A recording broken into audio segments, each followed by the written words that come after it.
अमरावती महानगरपालिका निवडणुकीची चाहूल लागताच राजकीय वातावरणात चैतन्य संचारले आहे।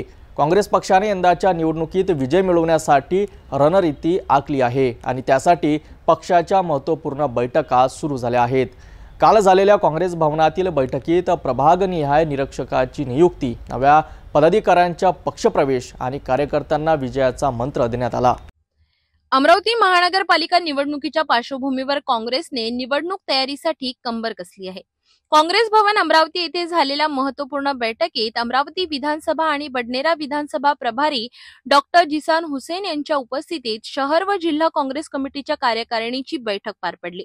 बैठकीला खासदार बळवंत वानखडे, माजी पालकमंत्री डॉक्टर सुनील देशमुख, शहराध्यक्ष बबलू शेखावत, माजी महापौर विलास इंगोले, मिलिंद चिमोटे, प्रदेश पदाधिकारी भैया पवार, किशोर बोरकर यांच्यासह शेकडो पदाधिकारी आणि कार्यकर्ते उपस्थित होते। या बैठकीत येणाऱ्या महानगरपालिका निवडणुकीत काँग्रेसचा विजय सुनिश्चित करण्यासाठी प्रभागनिहाय निरीक्षकांची नियुक्ती करण्यात आली। प्रत्येक प्रभागात ज्येष्ठ नेत्यांना जबाबदारी सोपविण्यात आली आहे।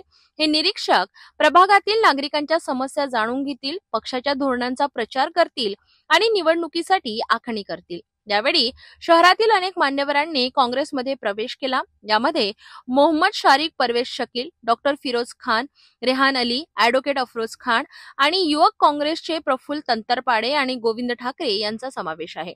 प्रभारी डॉक्टर जिशान हुसेन यांनी कार्यकर्त्यांना मार्गदर्शन करताना सांगितले की काँग्रेस हा सामान्य माणसांचा पक्ष असून आम्ही अमरावतीच्या सर्वांगीण विकासासाठी कटिबद्ध आहोत। प्रत्येक प्रभागातील कार्यकर्त्यांनी सक्रिय राहून पक्षाला विजय मिळवून द्यावा। खासदार बळवंत वानखडे, डॉक्टर सुनील देशमुख व अन्य नेत्यांनी देखील एकजुटीने लढण्याचा संकल्प व्यक्त केला आणि आगामी निवडणुकीत काँग्रेसचा झेंडा पुन्हा महानगरपालिकेत फडकविण्याचे आवाहन केले। अमरावती महानगरपालिका निवडणुकीसाठी काँग्रेसने तयारीची बिगुल फुंकली आहे। प्रभागनिहाय जबाबदाऱ्या, नव्या चेहऱ्यांचा पक्षप्रवेश आणि कार्यकर्त्यांचा जोश पाहता काँग्रेसने यंदाच्या निवडणुकीत जोरदार तयारी केली आहे हे स्पष्ट झाले आहे। आता पाहावे लागेल की या रणनीतीला नागरिकांचा प्रतिसाद किती मिळतो आणि काँग्रेसचा झेंडा पुन्हा महानगरपालिकेत फडकतो का।